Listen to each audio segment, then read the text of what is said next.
하나님의 말씀을 봉독하겠습니다. 오늘 우리에게 주신 하나님의 말씀은 이사야 37장 14절에서 20절까지의 말씀입니다. 제가 봉독하겠습니다. 히스기야가 그 사자들의 손에서 글을 받아보고 여호와의 전에 올라가서 그 글을 여호와 앞에 펴놓고 여호와께 기도하여 이르되, 그룹 사이에 계신 이스라엘 하나님 만군의 여호와여, 주는 천하만국의 유일하신 하나님이시라. 주께서 천지를 만드셨나이다. 여호와여, 귀를 기울여 들으시옵소서. 여호와여, 눈을 뜨시고 보시옵소서. 산헤립이 사람을 보내어 살아계시는 하나님을 회방한 모든 말을 들으시옵소서. 여호와여, 아수르 왕들이 과연 열국과 그들의 땅을 황폐하게 하였고 그들의 신들을 불에 던졌사오나 그들은 신이 아니라 사람의 손으로 만든 것일 뿐이요 나무와 돌이라. 그러므로 멸망을 당하였나이다. 우리 하나님 여호와여, 이제 우리를 그의 손에서 구원하사 천하 만국이 주만이 여호와이신 줄을 알게 하옵소서 하니라. 아멘. 얼마 전 수양관에서 몇몇 권사님들하고 같이 기도 모임을 가진 적이 있었습니다. 그 목사들의 수양관 사역 중에 하나였는데요. 기도회를 마치고 또 옹기종기 모여 앉아서 함께 식사도 하고 또 티타임도 가지는 그런 시간이었습니다. 그때 이제 정말 많은 이야기를 같이 나누게 돼요. 권사님들의 신앙의 여정 이야기, 또 권사님들이 어떻게 신앙생활을 해왔는지에 대한 이야기, 아주 오래전 이야기부터 차근차근 하나하나 말씀해 주십니다. 제가 태어나기도 한참 전의 이야기, 창립 때의 이야기라든지, 그래서 다 말씀드릴 수가 없어요. 너무 옛날부터 차근차근 훑어오시느라고. 그런데 잊히지 않는 게 있습니다. 그 말씀을 하시면서 어떤 말씀을 하시냐면, 그때 정말 행복했어요. 그때 정말 천국 같았어요 라고 하시는 이 권사님들의 말씀하시는 그 눈동자가 막 반짝반짝반짝 빛이 나면서 그때를 그리워하시는데, 정말 그 얼굴에 기쁨의 꽃이 피어나는 것을 제가 보게 되었습니다. 순간 부러움이 일더라고요. 신앙의 기쁨이 그분들 한 분 한 분의 영혼 속에 깊이 뿌리 박혀 있다는 사실, 그리고 그 기쁨의 조각이 평생의 추억거리가 되었다는 사실, 이게 참 부러웠습니다. 그분들은 젊은이들을 부러워하세요. 이렇게 운전하기가 어려워서 대중교통을 타고 서울에서 수양관까지 오시거든요. 그래서 선글라스를 딱 끼고 운전하는 젊은 사람들이 그렇게 부럽다는 거예요. 그런데 저는 오히려 그분들이 부러웠습니다. 그분들이 교회의 전성기의 중심을 지나셨다라고 하는 사실, 그게 진짜 부러웠습니다. 그분들에게는 신앙의 헤이데이, 전성기가 있었습니다. 그분들은 하나님이 지금 우리와 함께 하신다라고 하는 생생한 체험이 있었습니다. 그분들에게는 신앙의 기쁨이 있었습니다. 여러분, 즐거움이 노력을 이긴다라고 하는 그러한 말을 들어보셨는지요? 논어 옹야 편에 이런 얘기가 있습니다. 지지자 부려 락지자, 호지자 부려 락지자라고 하는 말이에요. 지지자, 알기만 하는 사람은 호지자, 그걸 좋아하는 사람만 못하다. 그걸 좋아하는 사람은 그걸 즐기는 사람만 못하다. 이런 얘기거든요. 신앙의 개념을 알기만 하는 자, 신앙생활이 내게 익숙해서 신앙생활이 내게 좀 좋은 자, 그런 자를 넘어서고 더 나아간 신앙인은 신앙생활을 즐기는 자, 신앙의 기쁨이 있는 자, 이렇게 해석해 볼 수도 있는 대목이지요. 우리에게 이런 신앙의 기쁨이 있습니까? 우리 자녀들에게는 이런 신앙의 즐거움이 각인되어 있습니까? 우리 앞에 불어오는 불신앙의 바람을 이겨내기 위해서, 또 우리를 엄습해오는 공중 권세 잡은 자들의 포위를 뚫어내기 위해서는 단지 신앙을 아는 것, 교회 생활을 익숙해 하는 것만으로는 모자랍니다. 모든 어려운 상황을 압도할 만한 그런 기쁨이 있어야 하겠습니다. 그런데 이 기쁨이란 게 위로부터 전수되지를 않아요. 저절로 대물림되지가 않습니다. 이 신앙의 기쁨은 고유한 그 사람의 체험입니다. 그 사람이 누려야만 하는 그 사람 나름의 기쁨이어야 합니다. 하나님이 지금 우리와 함께 하신다, 내가 지금 하나님과 함께 있다라고 하는 이 기쁨, 이 체험이 기쁨을 생성하게 되고요, 또 하나님을 만남으로써 이 기쁨이 만들어진다는 말씀입니다. 오늘 우리가 읽은 본문 히스기야의 기도를 다루고 있는 본문이죠. 히스기야는 기도 가운데 하나님이 어떤 분인지를 분명하게 알았습니다. 만났습니다. 당신은 만국의 그림자가 짙게 두려운 때였어요. 이 위기 속에서 히스기야가 하나님을 만납니다. 하나님의 현존을 경험합니다. 지금 여기 계신 하나님, 이 하나님을 만남으로써 이 위기를 승리로 바꾸는 일종의 방아쇠와 같은 역할을 하게 되는데요. 원래 이 남유다가 사실 아수르하고 굉장히 그 우방국이었어요. 남유다는 아수르하고 관계가 매우 좋았습니다. 물론 대등한 상호 관계라고 볼 수는 없고요, 약간의 주종 관계라고 보시면 됩니다.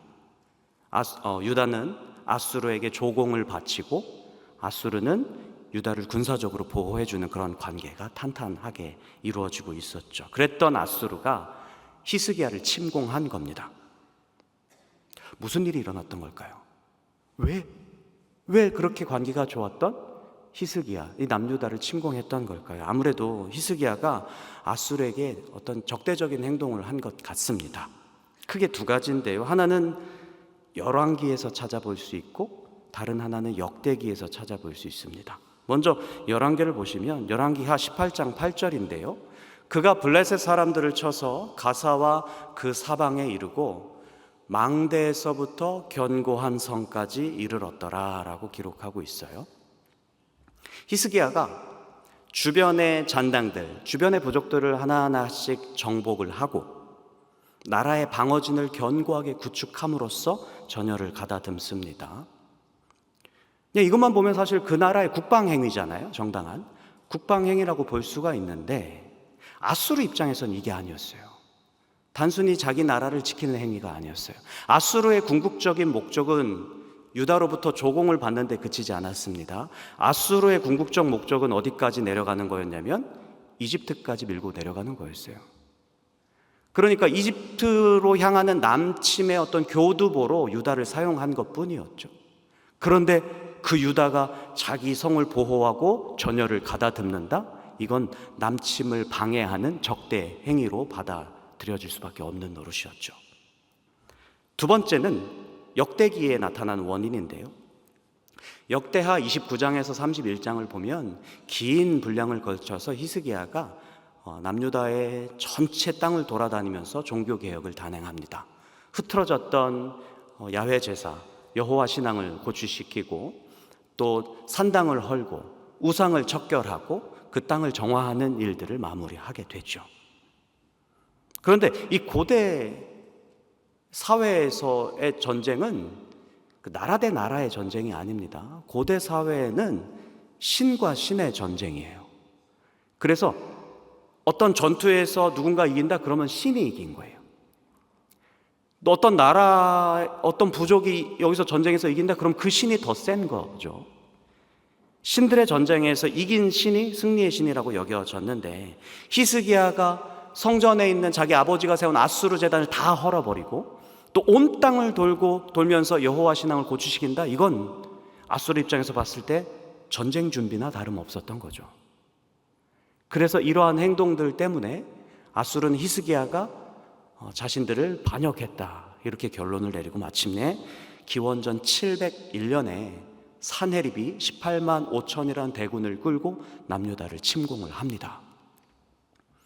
이미 북이스라엘은 무너졌던 때였고요. 아수르 대군은 너무나 쉽게 유다의 핵심 성읍들을 하나하나 꺾고 들어옵니다. 부러뜨립니다. 그리고 마지막 하나의 성읍 예루살렘만 남겨놓고 있었습니다.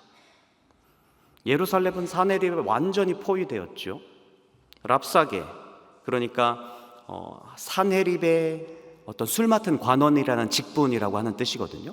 술 맡은 관원, 그러니까 왕의 책사를 의미하겠죠. 그 랍사게가 예루살렘의 사계를 완전히 꺾어놓기 위해서 예루살렘에 있는 주민들을 모욕하고 그들이 믿는 하나님을 모욕합니다.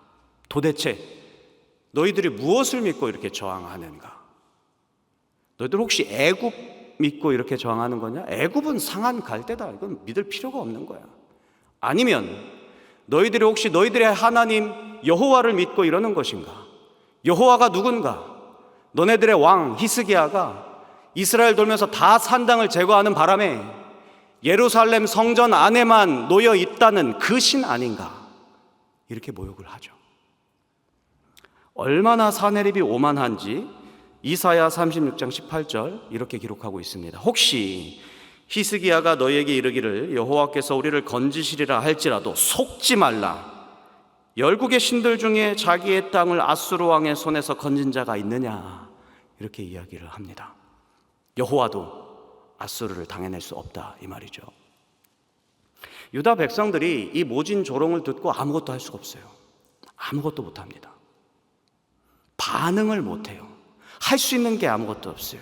하나님이 모욕당하고 있어도 그 옛날 다윗이 골리앗에게 뛰쳐나갔던 그 용기를 보여주는 사람이 한 명도 없어요.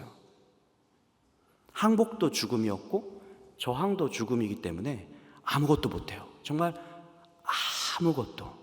유다에게는 가망이 없습니다. 이렇게 뭘 해도 가망이 없다고 여기는 상태, 아무것도 할 수 없어서 무기력해진 상태를 일러서 한 실험 심리학자가 이러한 상태를 뭐라고 이야기했냐면 학습된 무기력이라고 이야기했습니다. 1967년에 미국 펜실베니아 대학에서 심리학자 마틴 셀리그만이라고 하는 학자가 한 실험을 했어요. 그림을 보시면 A, B, C 그룹으로 강아지들을 나누고요, 그 바닥에 약간의 전기 자극을 가해요. 그런데 A 그룹의 강아지는 레바가 있어요. 코로 그걸 밀면 전기 자극이 멈추도록 해놨어요. B 그룹은 저걸 묶고 나서 아무리 무엇을 해도 안 되는, 그래서 전기 자극이 계속 이루어지고 있는 그런 상황으로 설정해놨고, C 그룹은 아무것도 조치를 하지 않았죠. 그런데 B 그룹 특이하게 A 그룹이 코로 레바를 밀어서 전기를 멈추면 B 그룹도 전기가 그냥 멈추도록 설정을 해놨단 말이에요. A 그룹 강아지들은 전기가 왜 멈췄는지 알아요, 몰라요? 압니다. B 그룹은 몰라요. 그냥 전기가 흐르면 흐르는 대로, 멈추면 멈추는 대로 그렇게 했어요. 그런데 그걸 반복합니다. 그리고 상자를 하나 바꿔요. 똑같은 그룹의 다른 상자, 어떤 상자냐면 전기가 흐르는 그러한 지역이 있고 전기가 흐르지 않는 그런 섹터를 설정해 놓고 거기에 장애물을 세워요. 신기한 반응이 나타나죠. 전기 자극을 가했더니 A그룹은 이리저리 뛰다가 장애물을 넘어서 전기가 흐르지 않는 곳에 정착을 합니다. C그룹도 마찬가지인데 문제는 B그룹이었어요.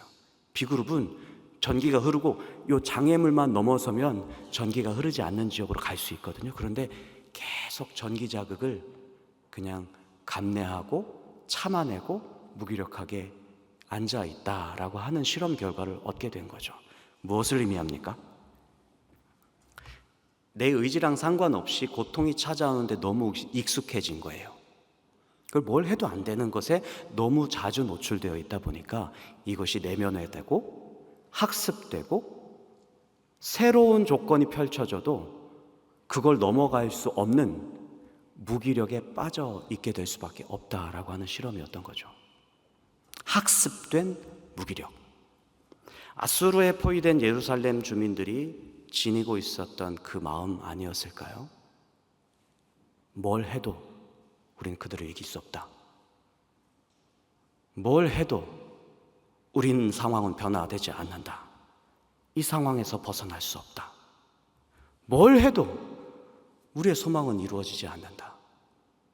이스라엘의 하나님은 아수르의 하나님에게 패배했다.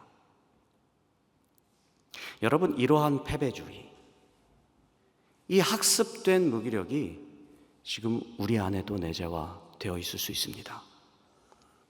영적인 무기력, 심각한 영적인 우울증, 이것이 이 세대를 덮고 있습니다.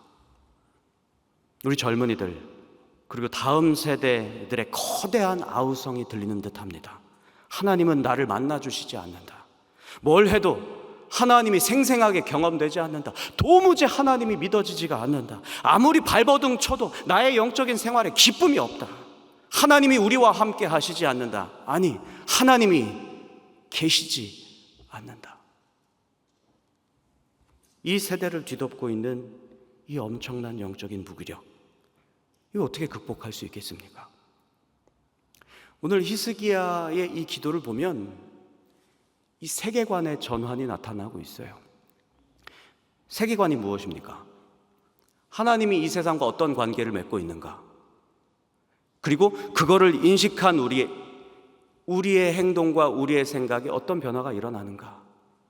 이것에 대한 가치 정립, 이게 세계관이지 않습니까? 지금 나를 둘러싼 환경이 전부가 아니다. 아무리 어려운 상황이라도 그걸 넘어설 수 있고 그걸 돌파해낼 수 있는 길이 있다, 이걸 깨닫는 전환이 히스기야에게 일어나고 있어요. 오늘 우리가 읽은 말씀 이사야 37장 14절 15절에 이렇게 기록하고 있습니다. 히스기야가 그 사자들의 손에서 그를 받아보고 여호와의 전에 올라가서 그 글을 여호와 앞에 펴놓고 여호와께 기도하며 이르되 라고 기록하고 있어요. 아무 데도 빠져나갈 길이 없고 구원의 길이 없는 것처럼 여겨질 때 히스기야가 하늘을 봅니다. 위를 봅니다. 그리고 하나님의 전으로 나아갑니다. 이 하늘을 보는 게 평소 때는 이게 쉽지가 않아요. 길이 보이질 않거든요. 특히 내가 감당할 수 있다라고 지면 질수록 그 길이 보이지 않아요. 위를 올려다보면서 길이 발견되는 그러한 눈은 믿음의 눈으로밖에 보이지가 않습니다. 그리고 성전으로 향하는 히스기야의 손에 뭐가 들려 있습니까? 산헤립의 글이 들려 있습니다. 산헤립의 글이 무엇입니까? 하나님을 모욕하고 하나님의 백성을 조롱하고 자기의 오만, 자기의 권세, 자기의 자랑으로 가득한 글이었어요. 산헤립의 글은 성도들의 믿음을 조롱하고 어리석다 하고 성도들을 불신앙으로 이끌고 유혹하는 오만한 권세, 공중 권세의 상징입니다. 히스기야가 그 글을 가지고 가서 하나님 앞으로 가지고 가서 그것을 그대로 하나님 앞에 펼쳐 놓습니다. 여러분, 하나님 앞에 이 불경스럽고 하나님을 모욕하는 글을 그대로 하나님 앞에 펼쳐 놓았다는 이 말씀을 여러분들은 어떻게 읽으십니까? 저는 이게 하나님을 향한 탄원같이 여겨져요. 히스기야는 지금 이 상황 자체가 이해가 되지 않아요. 왜냐하면 역대하 29장에서 31장까지 무엇을 했다고 했어요? 나라 전체를 신앙적으로 완전히 바꾸어 놓았어요. 히스기야의 종교개혁이 일어났단 말이에요. 나라 전체의 우상 세력을 청산하고 예배를 온전히 하였어요. 그 부분을 보면 온 이스라엘 백성들과 또 거기에 거하는 많은 사람들이 기뻐했다고 했어요. 그리고 나타난 바로 다음 구절, 역대하 32장 1절에 이렇게 기록하고 있거든요. 이 모든 충성된 일을 한 후에 아수르 왕 산헤립이 유다에 들어와서 진을 치고 점령하고자 한지라. 이 모든 충성된 일을 한 후에, 다시 말하면 영적 갱신에 피나는 노력의 결과, 그것이 무엇이냐 이 말이에요. 히스기야 입장에서는 엄청난 복과 은혜와 칭찬을 기대했을 거예요. 여러분, 칭찬을 듣기 위해서 웃고 있는데 뺨 맞아 보신 적 있습니까? 더 아파요. 제가 맞아 본 적은 없지만 그럴 것 같아요. 칭찬을 들으려고 있는데 꾸중을 들어요. 그러면 상처가 더 깊이 새겨지는 법이에요. 한 번을 집안 살림을 돕지 않았던 남편이 갑자기 기적적으로 아내를 사랑하는 마음이 들어서 내가 집안일을 도와야 되겠다, 칭찬을 기대하는 마음으로 빨래를 돌렸네요. 그런데 어때요? 절대로 빨아서는 안 되는 그러한 옷이 있지 않습니까? 네. 옷이 절반으로 줄어든단 말이에요. 아내의 옷이, 아끼던 옷이. 그러면 칭찬을 들어요? 아니요. 아내는 절대 용서하지 않아요. 시키지도 않은 짓 했다고. 갑자기 왜 그러냐고. 그러면 남편의 마음이 어떻겠습니까? 말라버린 그 나뭇잎처럼 쪼그라들잖아요. 칭찬을 기다렸다가 혼나보니까 뭐 걱정하실까봐 드리는 말씀이 제 이야기는 아니에요. 진짜 아니에요. 예. 히스기야도 똑같았어요. 하나님께 칭찬을 기대했을 거 아니겠습니까? 그런데 나타난 결과가 뭐예요? 아수르의 압도적인 침공이었습니다. 밀고 들어오는 거죠. 하나님, 이거 어떻게 된 일입니까? 하나님 도대체 우리에게 왜 그러십니까? 그 마음으로 사내립의 글을 하나님 앞에 그냥 펼쳐놓는 거죠. 원망 섞인 탄원의 기도라고 볼 수 있습니다. 그런데 그 기도에 어떤 내용이 담겨 있습니까? 16절을 한번 같이 읽어보겠습니다. 그룹 사이에 계신 이스라엘 하나님 만군의 여호와여, 주는 천하 만국의 유일하신 하나님이시라. 주께서 천지를 만드셨나이다. 아멘. 여기에서 히스기야가 하나님을 어떻게 부르고 있습니까? 자세히 한번 들여다보면 그룹 사이에 계신 이스라엘의 하나님 만군의 여호와여, 이렇게 부르짖고 있습니다. 그룹 사이에 계신다라고 하는 것은 언약궤 위에 어떤 날개 형상으로 감싸고 있는 그런 형상을 말해요. 그 사이에 하나님이 계신다라고 하는 말은 하나님이 여기에 계시네요, 거기에 한정되어 계시네요가 아니에요. 이 말의 뜻은 하나님이 지금 여기 현존하신다라고 하는 고백이죠. 하나님이 지금 여기 계신다, 여기 계시는 하나님이라는 고백입니다. 이스라엘의 하나님은 무슨 말입니까? 우리의 하나님이라는 말이에요. 우리를 지키시는 하나님이다 라고 하는 고백입니다. 랍사게의 협박을 들었을 때 이 히스기야가 사환들을 이사야 선지자에 보내요. 그리고 우리를 위해서 기도하라고 중보를 요청하거든요. 그때 뭐라고 말하는지 성경에 기록되어 있거든요. 4절에 보니까 제가 읽어드리겠습니다. 당신의 하나님 여호와께서 랍사게의 말을 들으셨을 것이라. 그가 그의 상전 아수르의 왕의 보냄을 받고 살아계시는 하나님을 회방하였은즉 당신의 하나님 여호와께서 혹시 그 말로 말미암아 견책하실까 하노라. 이렇게 이야기해요. 어떤 하나님? 당신의 하나님. 이때까지만 해도 하나님은 당신의 하나님이었어요. 이사야 당신의 하나님. 그런데 하나님께 부르짖다가 하나님이 어떤 하나님인지에 대한 변화가 일어나는 거죠. 여호와 하나님은 이사야의 하나님, 당신의 하나님이 아니라 이스라엘의 하나님이고 우리의 하나님이고 나의 하나님이다. 이 고백이 일어나고 있습니다. 마지막으로 부르는 호칭, 만군의 여호와가 있습니다. 히브리어는 야훼 치바오트, 야훼 오브 호스트, 군주들의 여호와라는 뜻입니다. 군주들의 여호와, 이 군주는, 이 군주라는 말에 차바라고 하는 말은 전쟁 상황에서 주로 많이 써요. 그러니까 전쟁을 수행하는 군주, 왕이죠. 그 왕들의 여호와, 지상군은 물론이고 천상군까지 동원해서 거룩한 전쟁을 수행하심으로써 승리의 권세를 지니신 전쟁의 신 여호와, 이 말이거든요. 여러분, 이 유다의 지금 상황을 보면 만군의 여호와라고 고백할 수가 없어요. 아마 사네립이 만군의 여호와 야훼 치바오트라고 코웃음 쳤을 거예요, 들었으면. 근데 히스기야는 지금 앞에 놓여 있는 상황을 넘어섭니다. 그 상황을 넘어서는 믿음을 지니고 주님을 고백합니다. 뭐라고요? 그룹 사이에 계신 이스라엘의 하나님 만군의 여호와여 라고 고백하고 있다는 말씀입니다. 히스기야가 하나님을 이렇게 만납니다. 그러자 마음이 더 뜨거워집니다. 하나님은 천하에 둘도 없는 유일하신 하나님이고 천지를 창조하시고 만유를 대동해서 거룩한 일을 수행하시는 하나님이신데, 그러한 하나님을 농락하는 산헤립의 이야기를 듣고 있자니 이 속안에서 분기가 탱천하는 거죠. 뜨거운 마음이 올라오고 있습니다. 히스기야의 부르짖음이 더 거세지고 있습니다. 17절을 보면 이렇게 기도합니다.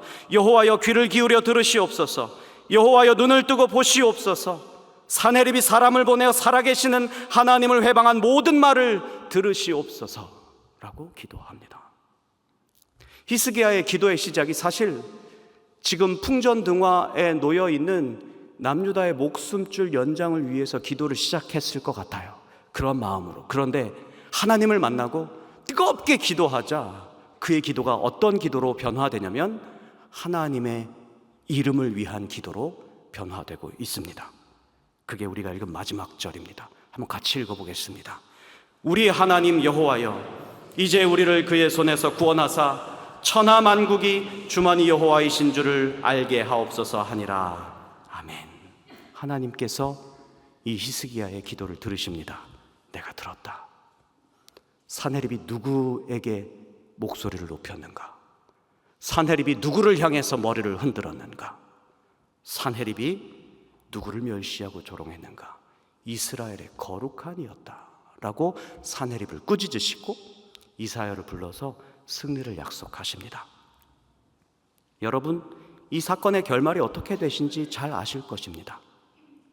간밤에 하나님의 사자가 이스라엘 성을 남유다의 그 예루살렘 성읍을 포위하고 있는 18만 5천 대군을 칩니다. 만군의 여호와께서 천군 천사를 동원하십니다. 겉으로 드러난 현상은 전염병이라고 해요.